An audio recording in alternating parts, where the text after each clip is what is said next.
I stood at the edge of the driveway, suitcase by my side, coat buttoned wrong in the rush to leave. The front door closed behind me without a second glance. No hug, no. Are you sure you'll be okay? Just the final click of the deadbolt from the inside. Mark had said it plain. You've been here 3 months, Mum. You're retired now. It's time you lived your own life. Like I hadn't done exactly that for 67 years. Like I hadn't raised him on night shifts and leftover casseroles. Like I hadn't taken care of his kids while he and Emily adjusted to their dual income lifestyle. I stood there under a grey December sky, the kind that looks like it never intended to snow but might just to spite you. The wind tugged at my sleeves. My fingers clenched the handle of my old suitcase tighter. Inside my coat pocket, I felt it. The small gold key, cool to the touch, no bigger than a paperclip, strung on the same fraying chain it had always hung from. He didn't know about the key. None of them did. Mark thought he was nudging me toward independence, thought he was making a hard decision, thought I had nowhere to go but down. A motel, maybe. Assisted living if he was generous. But that key was to the property deed tucked inside a lawyer's office 20 miles west. A house I bought on the quiet 15 years ago, paid off slowly. Renters covered the taxes, maintenance quietly taken care of with every tax refund and side job I picked up without telling anyone. A home of my own, not because I planned to run, but because I always knew someday I might need to. I took a deep breath and looked down the street. No one came after me. The porch light didn't flicker. The kids weren't watching from the window. Just me, my suitcase, and a key no one remembered giving me. Mark had handed it to me when he was 10, for my birthday, part of a charm bracelet. He didn't know it had unlocked something in me even then. Not a door, a mindset. I pulled out my phone, opened the email from my lawyer. Your trust transfer is finalized. Keys can be collected any time. I smiled, not out of spite, but out of peace. Let them think they showed me the door. I was already halfway through it, and I was walking toward something far more valuable than their approval. I didn't need their space. I had my own. The only question left was, what will they do when they realize the person they pushed out held the very legacy they thought they deserved? 3 months earlier, I stood on that same driveway, but for a very different reason. Mark had helped me carry in the last of my boxes. My granddaughter Nora had drawn a welcome grandma sign taped crookedly on the front door. Emily even offered me a mug of cinnamon tea. We'll make this work, she said, smiling tight, and I believed her. I'd just retired from 35 years working at the district registrar's office. Long days, paper cuts, spreadsheets that never ended. I hadn't made a big deal of it, just a quiet goodbye, a sheet cake in the break room, and a ride home with the last of my office plants in the back seat. Mark had offered for me to stay with them as long as I needed. He called it a soft landing after retirement. It's your time to rest, Mum, he'd said. You've done more than enough. At first, it felt like a blessing. Nora would crawl into bed with me in the mornings, asking for one more chapter of her fairy tale book. I helped Emily prep school lunches, folded laundry without being asked. I brought fresh flowers to the table every Sunday, but by the 3rd week, the edges began to show. Little comments, casual corrections. Mum, could you not rearrange the pantry again? It throws me off when I cook. Claire, I know you're trying to help, but the girls have a bedtime routine. And my favourite, oh, more flowers. Well, I guess that's sweet. Emily never raised her voice, but she didn't have to. Her tone had edges, sharp ones, and I could feel them cutting. I tried not to take it personally. I told myself it was stress. The kids, work, the holidays coming up. I baked extra. I offered to babysit more often. I cleaned places I wasn't asked to clean, but gratitude became courtesy. Then courtesy faded into tolerance. Mark didn't notice, or he pretended not to. He'd kiss me on the cheek before heading out the door. "Thanks for being here, Mum," he'd say, like I was just visiting, not a mother, not a woman who once worked overtime just to cover his cleats, or who skipped dental checkups so he could have new books for school. I started walking the neighbourhood mid-mornings, just to stretch my legs and give them space. Sometimes I'd loop around the block twice before returning, long enough for the dishwasher to finish, long enough for Emily's tension to soften. But one afternoon, as I stepped through the door, I caught her in the kitchen, speaking low into her phone. "It's not permanent. Just until we figure out where she'll go." She turned, startled, smiled too wide. "Hey, I didn't hear you come in." And that was the first time I realised I might be temporary, even in my own family. I started waking earlier, not because I had anywhere to be, but because I didn't want to be in the way. By 6:15 I'd have the dishwasher emptied, counters wiped, and the girls' lunchboxes packed. I even folded the throw blankets on the couch, though no one asked. Emily began timing her morning routine to avoid me. "Thanks, Claire," she'd say, glancing at the lunchboxes, "but the girls prefer almond butter, not regular." Or, "Oh, you refilled the dog's bowl?" I had that covered. The tone wasn't mean, but it wasn't grateful either. It was, managerial. One morning, I overheard her telling Nora, "You don't need Grandma to read that story. You're too old for princess books." I pretended not to hear. I found myself taking longer walks, the same 3 blocks, over and over. I told myself it was for exercise, for air. But really, it was because home didn't feel like mine anymore. At the corner cafe, the barista, a young woman with blue nails and a heart tattoo, smiled at me. "You're the lady that walks by every day, right? You always look so put together." I didn't know what to say. It was the first kind thing anyone had said in a while that didn't come out of obligation. "Yes," I smiled. "That's me." When I came home that afternoon, Emily was on the phone in the hallway. She lowered her voice when she saw me, but I still caught the words. "We just didn't expect her to stay this long. It's been months." She didn't look at me. I climbed the stairs without a sound and sat on the edge of the guest bed, my bed.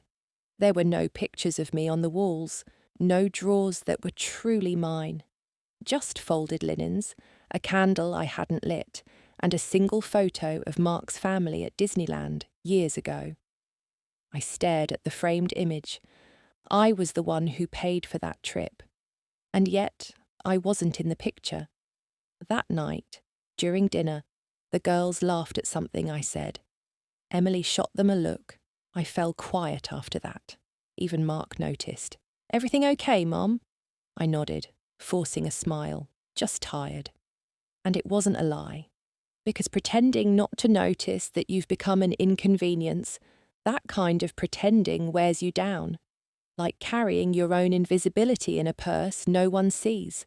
After dinner, I wiped the table and went upstairs. No one asked me to join them for movie night, and I didn't offer. It happened on a Tuesday night. Emily and Mark had gone to a school fundraiser, some silent auction for new playground equipment. I volunteered to stay behind with the girls. It was the first time in a while I'd been asked to. Nora snuggled next to me on the couch while her little sister dozed off upstairs. We were watching an old animated film, the kind with woodland creatures and lullaby songs, the kind no one made time for anymore. About halfway through, Nora turned and looked up at me. "Grandma?" "Yes, sweetheart." She paused, then leaned in a little closer. "Is it true you're leaving soon?" My hand froze on her shoulder. "Why would you think that?" She looked down at her socks, one half off. "Mum said you were just staying until you figured out what to do next." My heart shifted, not dropped, not cracked, just shifted. "Oh," I said after a breath. "And how did that make you feel?" She shrugged. "I don't want you to go, but..." Mum says people are supposed to move on when it's time. I nodded slowly, brushing her hair behind her ear. Sometimes grown-ups say things they think make everything easier. She tilted her head. Is it easier? I didn't answer right away. Instead, I reached for the remote and paused the movie. The screen froze on two hand-drawn rabbits holding hands in the snow. I think, I said softly, sometimes we say easier when we really mean less uncomfortable. She nodded, as if she understood in a way only children can, the kind that has nothing to do with logic and everything to do with tone. I made you something, she whispered. She pulled a folded paper from between the couch cushions, a crayon drawing, a house, with me standing beside it. She had labelled it Grandma's New Home in crooked, careful lettering. You're still smiling, she added, even if it's not here. I blinked fast, then pulled her close.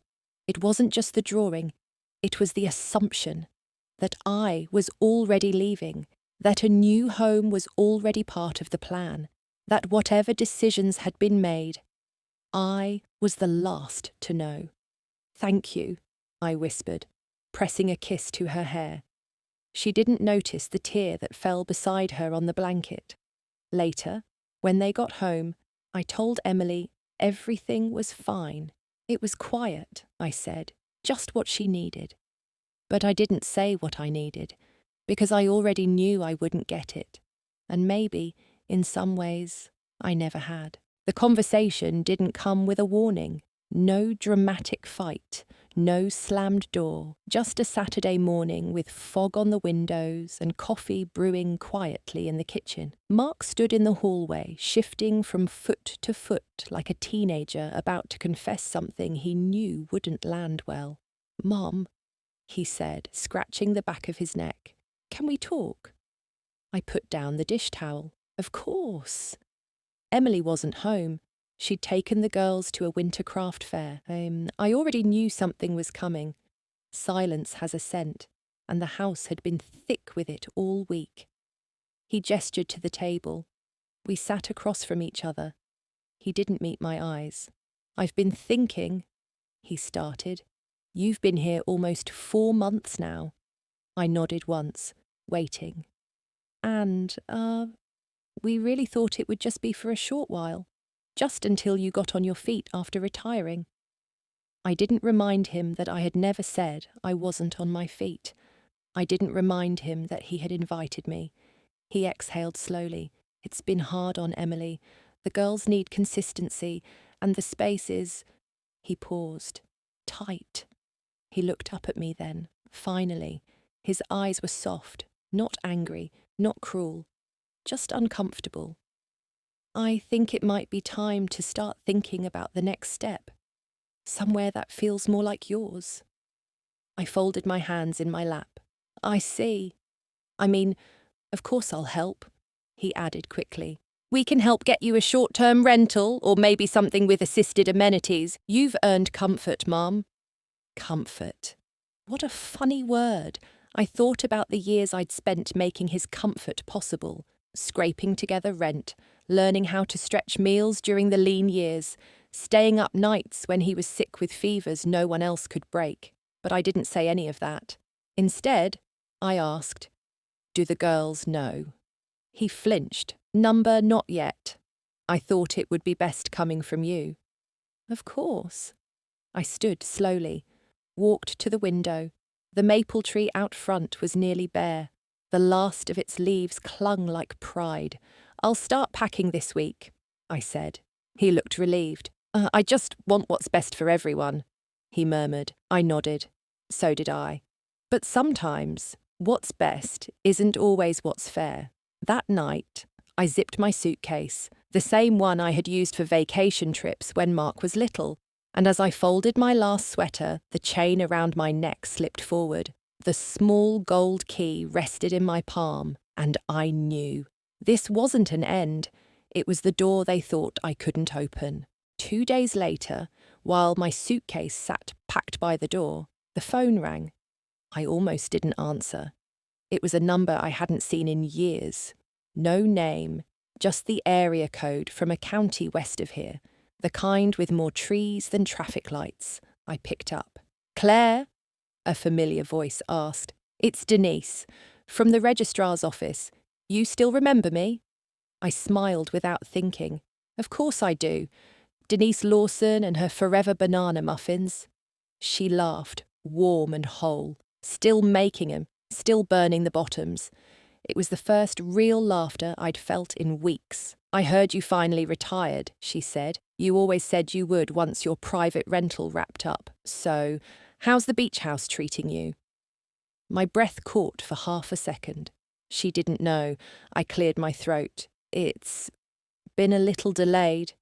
"Oh," she said, clearly confused. "I just assumed you'd moved in already. You used to talk about that place like it was your heartbeat." I turned toward the front window. Mark's car was gone. Emily's too.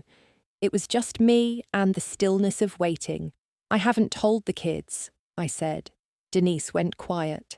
Then, with more gentleness than I expected, she said, "You don't owe anyone an explanation for what you've worked for."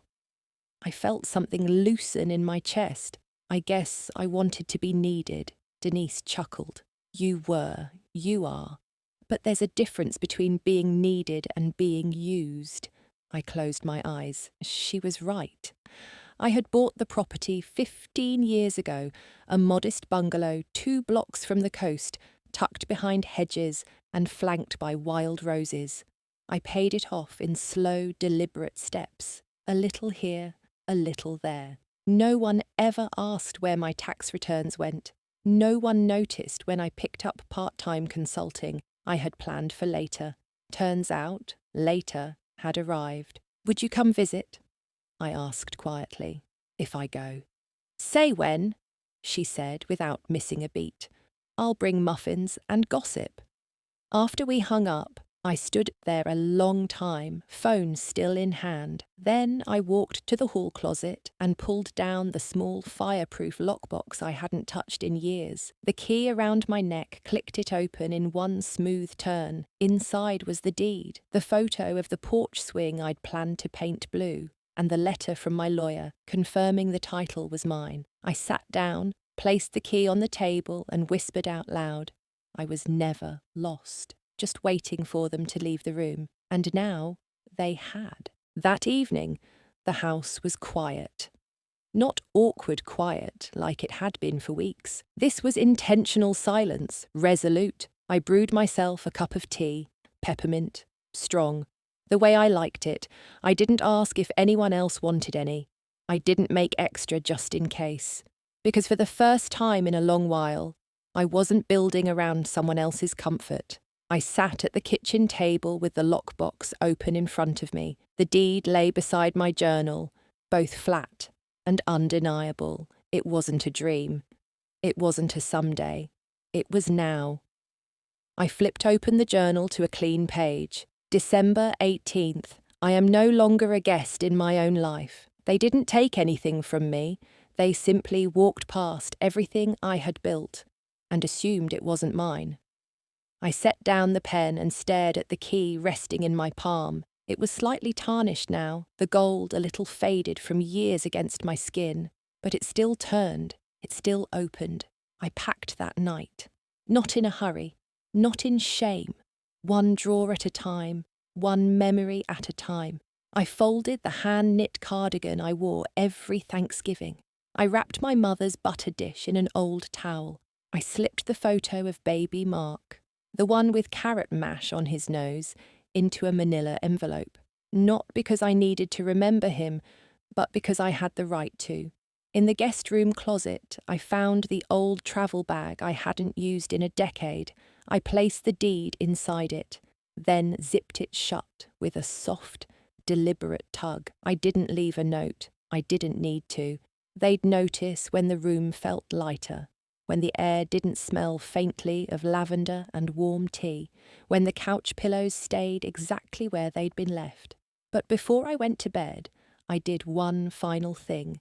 I opened the shared family calendar on the hallway wall. the one where Emily tracked playdates and oil changes and dentist appointments. I pulled the dry erase marker from its hook and, in one open square under December 23rd, I wrote, "Claire moves home." Nothing more. No address. No request for help. Just a fact.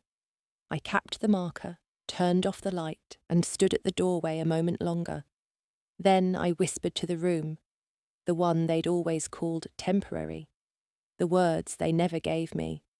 Thank you for holding me, until I remembered I was never meant to stay. The wind off the coast carried a sharp chill the morning I arrived, not biting, just honest, the kind of wind that reminds you you're not stuck. You're moving. I stepped out of the cab and stood on the cracked stone walkway of the bungalow I had owned for 15 years, but hadn't laid eyes on in nearly 10. The shutters needed paint. The rosemary bushes had grown wild, but it was mine, and that mattered more than any fresh coat. A car pulled up behind me, its tyres crunching gravel. "Claire!" I turned and saw Denise climbing out, a box of muffins in one hand and a scarf too long for her frame flapping behind her. "I brought reinforcements," she said, lifting the box. "Lemon poppy seed and moral support." I laughed, really laughed, the kind that comes from the gut, not the throat. "I don't deserve you." "Sure you do," she said. "You just forgot for a little while." We walked up to the porch together. I fumbled for the gold key around my neck. Denise noticed. "You kept it all these years?" I nodded. Didn't always remember why. But I never took it off. It slid into the lock with a satisfying click. The door opened easily, as if the house had been holding its breath. Inside, the air was musty but kind. Dust had settled, but not thickly. Light filtered in through gauzy curtains, landing on the wood floors like an invitation. We stepped inside. I stood in the middle of the living room, empty except for a single trunk I'd left there years ago, sealed and untouched. "Still the same," I whispered. Denise set the muffins on the windowsill and walked over to the trunk. "This it?" she asked. I nodded. The key worked here too. Inside, photos, letters, a recipe book written in my mother's handwriting, a baby blanket Mark had once slept with, still tucked in a zippered bag, and at the very bottom, a faded envelope with my name written in my own hand. I opened it. A note to myself, dated 2010. "For when you forget who you are, you built this, you did not borrow it. Come home." Denise glanced over my shoulder, her eyes wet. "You wrote that?" I nodded. "Claire," she said softly, "you didn't just plan for a future. You planned to remember yourself." I wiped a tear, closed the trunk, and sat on the floor beside it. For the first time in months, maybe years, I felt located, not as someone's mother, not as someone's burden, just Claire. That night, I unpacked slowly. There wasn't much to bring. 2 suitcases, a shoebox of documents, my planner, a tea kettle that whistled too quickly but always felt like home. I'd placed the gold key on the windowsill when I walked in, almost absent-mindedly, like it belonged to the light now. But before bed, I picked it back up. It felt heavier, not because it had changed, because I had. I turned it over in my hand and remembered the day Mark gave it to me. He was 10, a lopsided grin missing 2 front teeth. He'd wrapped it in tissue paper inside a plastic ring box. "It's magic," he'd whispered. "It opens whatever you need." At the time, it was just a trinket, a child's gesture, but I'd worn it every day since, through job losses, through hospital visits, through a husband's funeral and a daughter's rebellion, through the lonely years and the proud ones. It had never opened a real door. Until now. I crossed the room to the cedar trunk I'd left unlocked earlier. Inside, I placed the key, nestled it inside the folded baby blanket, then added something new, the envelope with the deed to the house, a a copy of the trust, a short, handwritten note that read, "This was never a gift they gave me. It was a life I built when no one was watching." I closed the lid gently, and for the first time, it didn't feel like I was hiding something. It felt like I was anchoring it. Later, while brushing my teeth, I saw the key's faint outline still printed across my chest from where it had rested for years beneath my blouse. The skin had worn soft around it, not a scar, just a memory. The next morning, Denise brought me a second box, this one full of old dishes and mason jars she said she didn't use anymore. As we unpacked them, she picked up a cracked ceramic mug with "World's Best Mom" painted in chipping red letters. "Want to keep this one?" she asked. I froze for half a breath.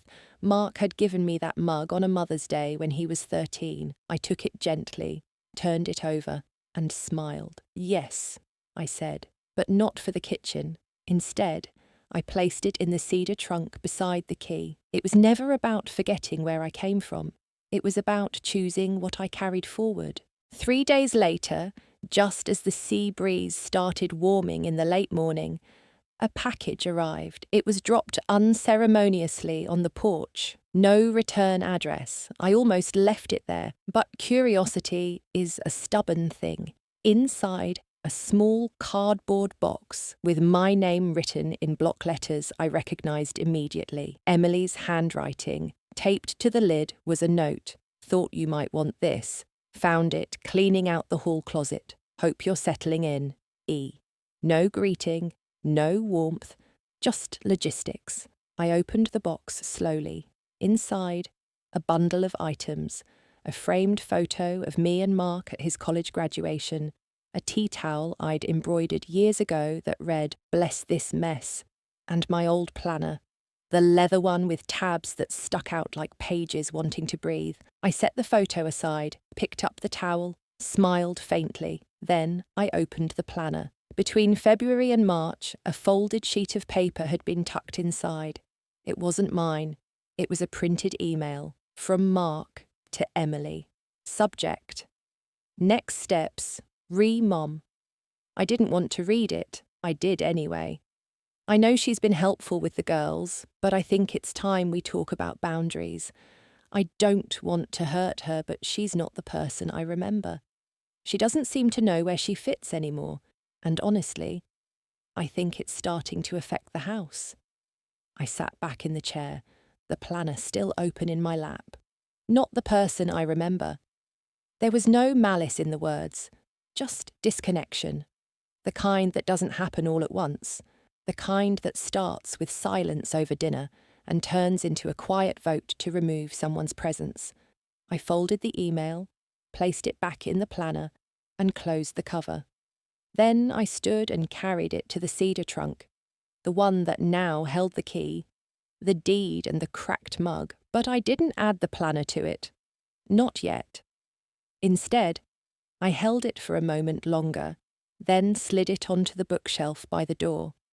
Let it sit in the open, because this too was part of my story. The parts they didn't know I'd seen.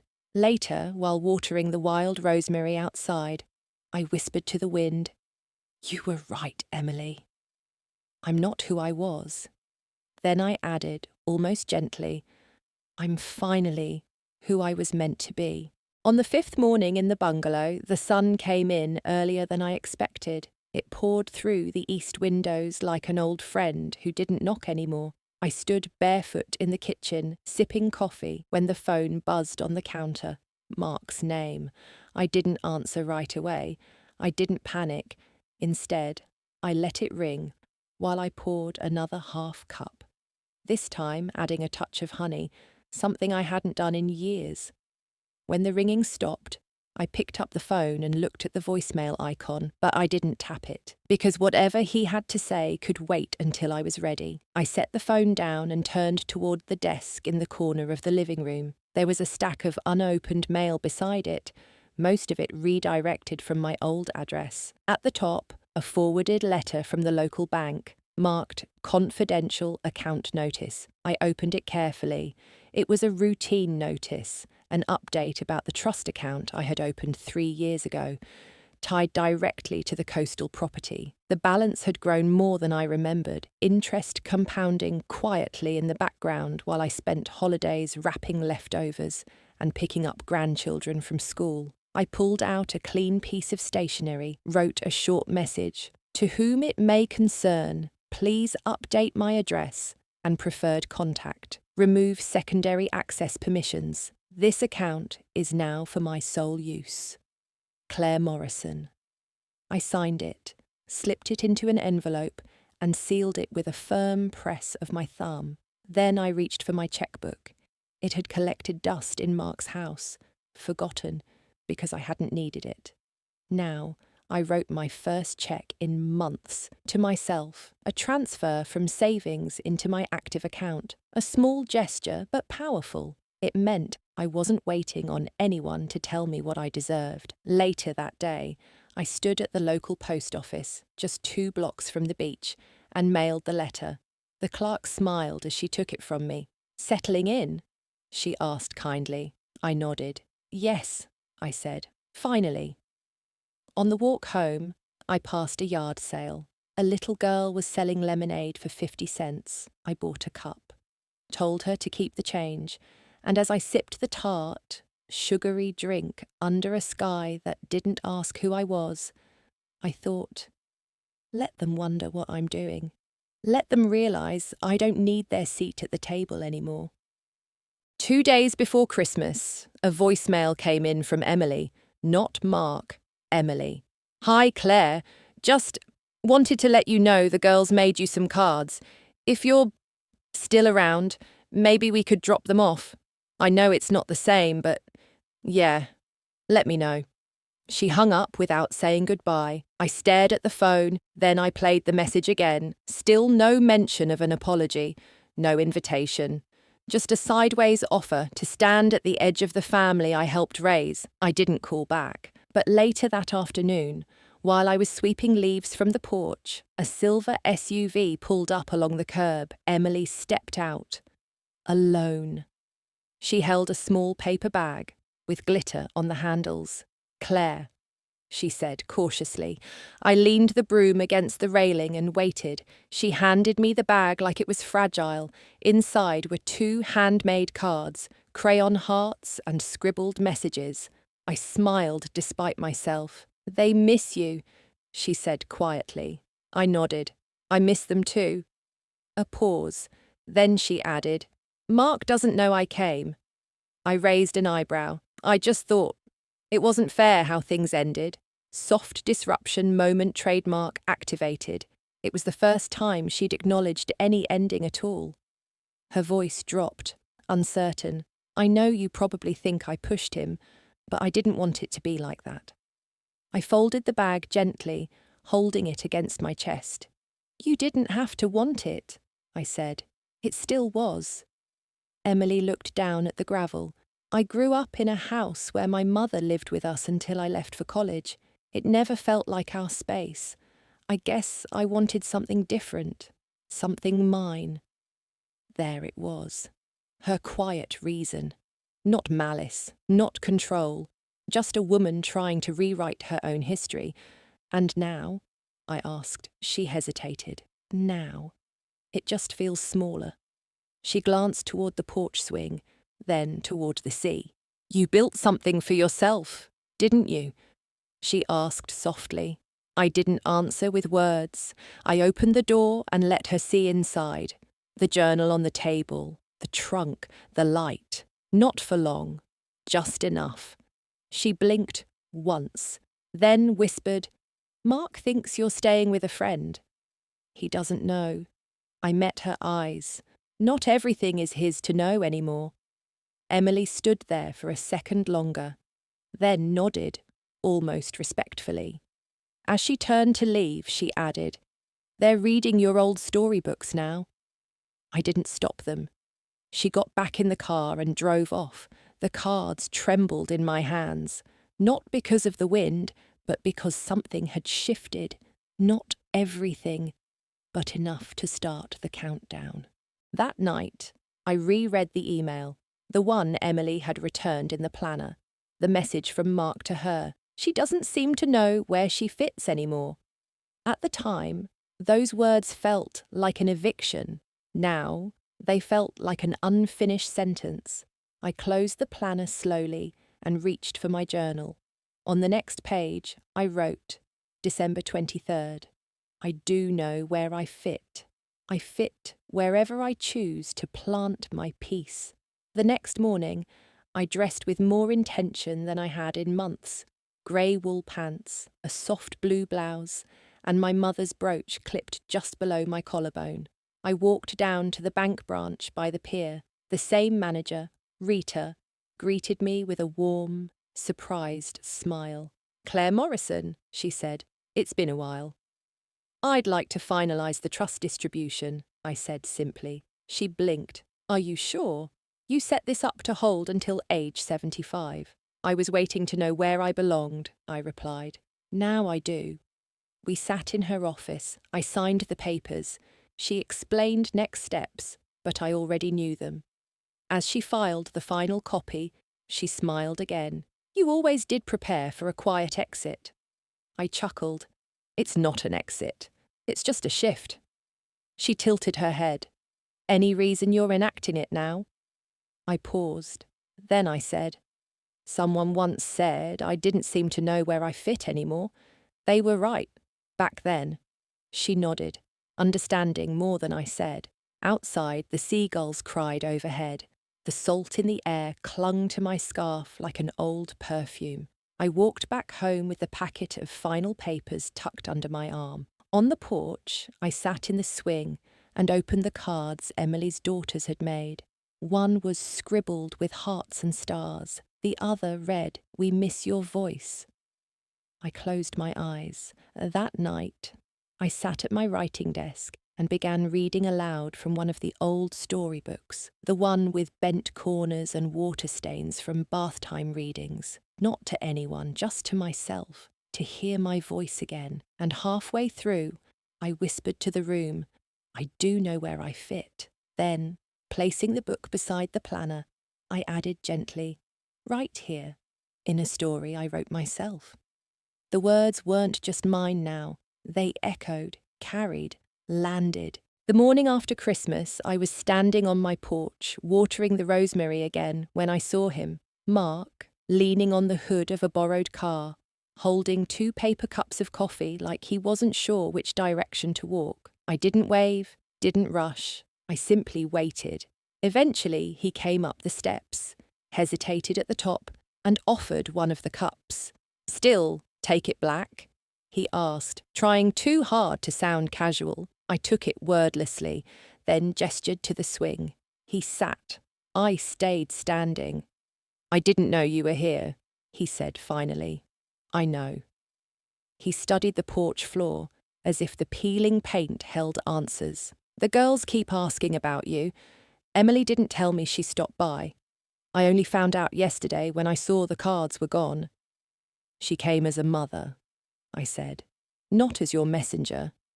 He flinched, just slightly. Why didn't you call? He asked, then added quickly. Not that I expected you to. You expected me to vanish. I finished for him, quietly, kindly, like a service you no longer needed. He looked up, guilt flickering behind his eyes. It wasn't about that. I didn't know how to help you fit anymore. I took a sip of coffee. You didn't need to. I wasn't broken. He ran a hand through his hair, suddenly looking older than he had last time I saw him. I've been thinking a lot, he said, about everything, about how things got that far, and I realise we should have talked before the decisions, before Emily and I made it final. I set my cup down on the railing. I wrote you letters, I said, tried to explain how retirement wasn't the end of me, that I still had rhythm, routine, joy, but you weren't listening then. His voice softened. I'm listening now. A long silence stretched between us, the kind that could only happen when both people finally stopped rehearsing. I reached into the side table drawer and handed him an envelope. He opened it. Inside, a copy of the trust summary and a short note in my handwriting. I've always had something of my own. I just chose not to lead with money. I led with care. He looked up. Mum, why didn't you ever tell me? Because it wasn't your test to pass, I said quietly. It was mine to complete. A jogger passed by on the sidewalk, offering a quick wave and a smile. Mark looked around for the first time. This place? It's beautiful. It is, I agreed. He stood slowly. Can I come by again? I didn't answer right away. I just looked at him and said, without anger, that depends. Will you come as my son? Or as a man trying to forgive himself? It was 2 days later when I found it.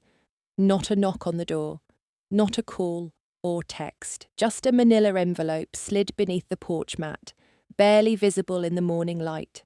At first, I assumed it was another bank notice, but the handwriting on the front, careful, unsure, was Mark's. I brought it inside, placed it on the table next to the teapot, and opened it slowly. Inside, 2 things. First, a photo, one I hadn't seen in years. It was from a camping trip. Mark at 12, me in a raincoat, trying to start a fire under wet pine trees. We were laughing. My arm was around him. His head was tilted toward me, unaware. Tucked behind it, a sheet of lined paper, handwritten, no salutation. I was going through the garage and found this. I almost threw it out. I thought I remembered that trip as a disaster, but I looked at the photo and realised I'd forgotten what your laugh sounded like. I think I confused help with burden. You weren't in the way. You were just there. I'm sorry I didn't know the difference. That was all. No signature. No return address. I sat at the kitchen table, letting the words settle like tea leaves at the bottom of a cup. The photo, creased at the corners, sun-faded, seemed to shimmer a little in the light. A memory misremembered, now restored. Later that evening, I walked out to the porch, journal in hand. I flipped to the page I'd written after reading Mark's original email, the one that said I didn't know where I fit. Below it, I added a new line. They forget your laughter before they forget your presence. But when they remember both, something shifts. I closed the journal. Then, almost without thinking, I opened the cedar trunk in the living room and placed the photo inside, not out of bitterness, but because even regret deserves a resting place.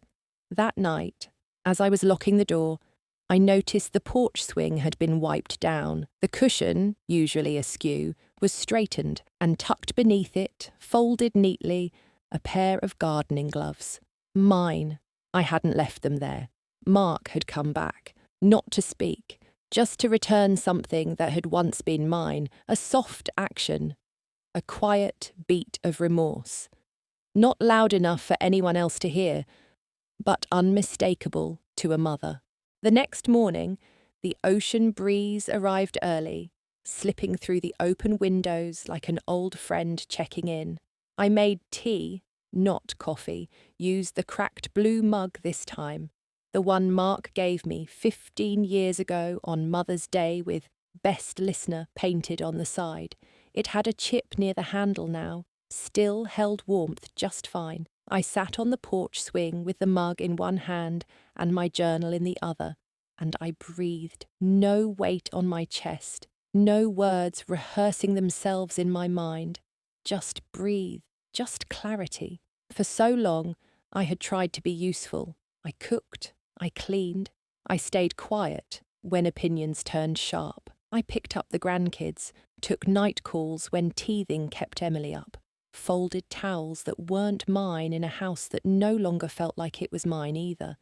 But now, I wasn't useful. I was present. I had built something that didn't depend on being wanted. It stood on being whole. I flipped open the journal again and reread the entries. My handwriting had changed slightly, sharper, cleaner. like I'd learned to write with my own name again. I pulled out a small piece of stationery and began writing something I hadn't dared before. To Nora and Ellie, one day you'll wonder where your strength came from. I hope someone tells you. It came from the quiet women.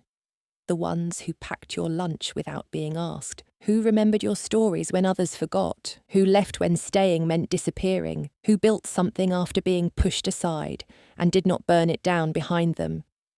I folded the letter, slid it into an envelope, and placed it inside the cedar trunk, next to the deed, the photo, and the trust documents. I closed the lid gently, then stood. There was nothing left to rehearse, nothing left to prove, just a woman on her porch, a chipped mug, a home she chose, a story she reclaimed, and as the wind lifted again, I smiled. Not because anything had been fixed, but because, finally, it didn't have to be. Some endings are not about justice, they're about clarity. January melted into February, the mornings came later, softer. The chill held on, but the birds were returning, tentative, like they weren't sure if the coast forgave them for leaving. I had started volunteering twice a week at the library down the hill. They needed someone to shelve the large print books and read aloud during the seniors' story hour. I didn't ask anyone's permission, I just signed up. One Wednesday morning, after finishing a chapter from A Tree Grows in Brooklyn, an older woman with cloud-white curls leaned over and touched my wrist. "You've got a lovely voice," she whispered. "Makes me feel like someone's still home." I smiled and nodded. It was the kindest compliment I'd received in a while. That afternoon, I walked home through the small market square. A teenager handed me a flyer for a local poetry night. I almost tossed it, then paused. Maybe I'd go. At the grocery store, the cashier recognized me now. "You're the porch lady with the rosemary," she said, grinning. "You always smell like something warm." I laughed. I'll take that as a compliment. Outside, near the bike rack, I overheard a couple chatting about housing prices. "Her son sold the family home last year," the man said, voice low. "But I heard she landed on her feet. She always struck me as tough," the woman replied. "That kind of quiet tough." They didn't know I was behind them, and I didn't correct them, because sometimes being seen, even in fragments, is enough. Back home, I opened the front gate and paused.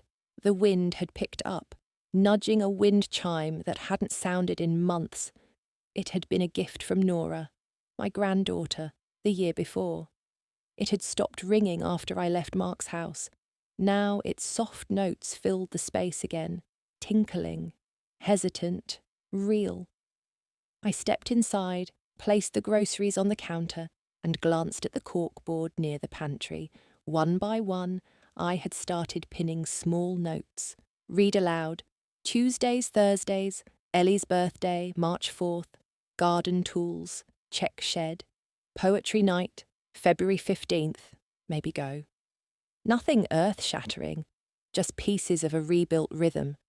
I didn't hear from Mark again that week, but that didn't unsettle me, because for the first time in years, my peace wasn't waiting on someone else's timing. It was present. It was porch light and wind chime and story hour and warm smells on my cardigan. It was a quiet aftermath, the kind that doesn't erase what happened, but softens the edges. It was a Tuesday when the doorbell rang. I wasn't expecting anyone. When I opened it, Nora stood there, my older granddaughter, half hiding behind a bouquet of paper flowers, and Emily's familiar station wagon parked at the curb. She looked up shyly. "Mum said we could drop these off," she said. "They're not real, but I made them with Grammy colours." I smiled. "Grammy colours?" "Yeah, blue and the soft green you always wear when we bake cookies." Emily stepped out of the car, stayed by the driver's side. We didn't speak, not yet. Instead, I stepped aside and let Nora come in. She placed the bouquet carefully on the entry table, then noticed the old photo albums I had out. Are these ours? Some of them. Some are from when your dad was little. She flipped a few pages. In one, Mark is sitting on my lap, face smudged with frosting. Nora giggled. He looks like Ellie when she tries to sneak icing off the spoon. I sat beside her. Do you remember baking with me? I asked. She nodded quickly. You always let us lick the bowl even if it wasn't good manners. We sat quietly for a moment. Then she leaned her head slightly toward me and said, You're like the person who holds the middle of everything.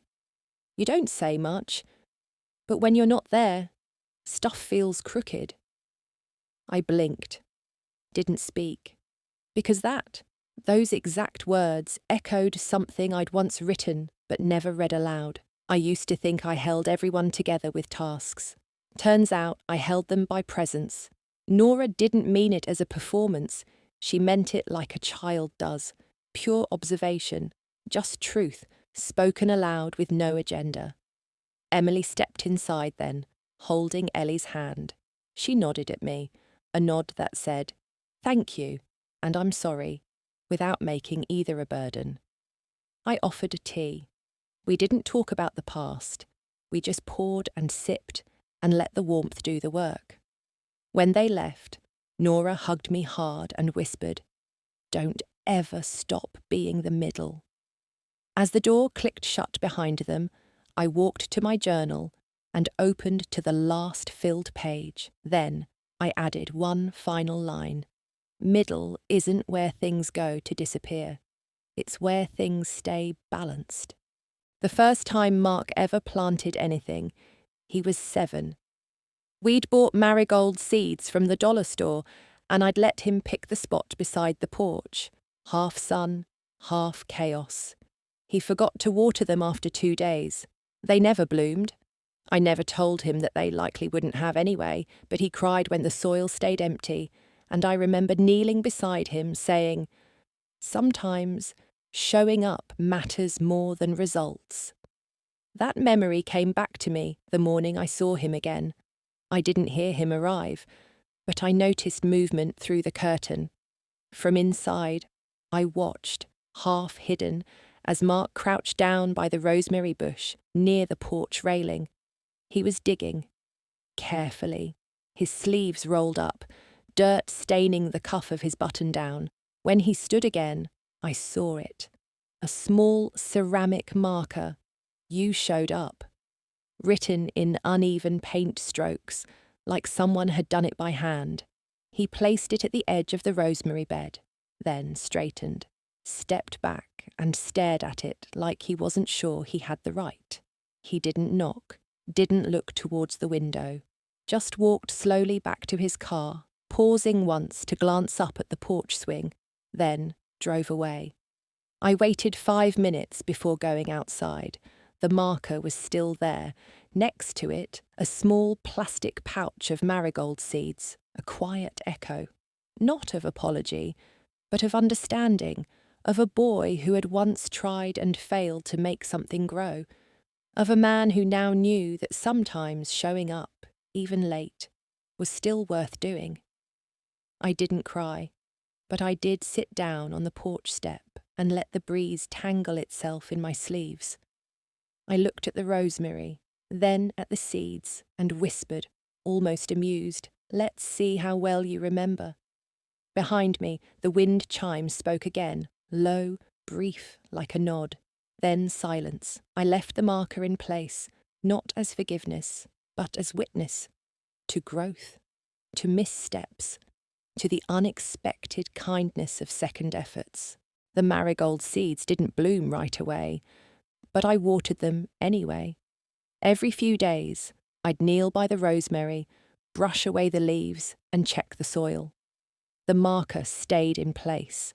The handwriting hadn't faded. You showed up. Sometimes, that's the only line we need. Spring crept in without ceremony. The wind got warmer, softer. The scent of citrus from the neighbour's tree drifted through my kitchen window again. On Thursdays, I still read stories at the library. I still wore my soft green cardigan, the one with the loose button I never fixed, because Ellie once said it smelled like cookies and calm. Life wasn't repaired, but it was lived, and maybe that's more sacred than a perfect fix. One morning, while pinning another small note to the corkboard, I stepped back and realised the whole board had filled. Not with to-do lists, but with moments. Nora's drawing, frame it. Dinner with Joan next week. Library wants to add memoir section. Ellie said I laugh like birds. Not a single one had anything to do with being needed. They were about being known. Later that day, I sat on the porch swing. Same chipped mug, same breeze, watching the rosemary sway and the marigold sprouts, tiny and defiant, pushing through. That's when I picked up the pen, just one last page. If you're reading this, maybe someone has made you feel disposable. Maybe they forgot how much love you tucked quietly into corners, in casseroles, calendars, unpaid rides, and late-night folding. Maybe they confused your grace with weakness. Maybe they never knew you had a legacy already, one that didn't need their permission. If so, keep the porch light on for yourself. Let your story be written in quiet ink. And remember, some roots grow strongest once they're finally left alone to bloom. I closed the journal, placed it beside the seeds, and let the chimes speak again. This time, not a whisper of sadness, but something closer to promise. Would you forgive them, or just finally forgive yourself? If this story stayed with you, share it with someone who knows what it's like to be pushed aside, but never broken.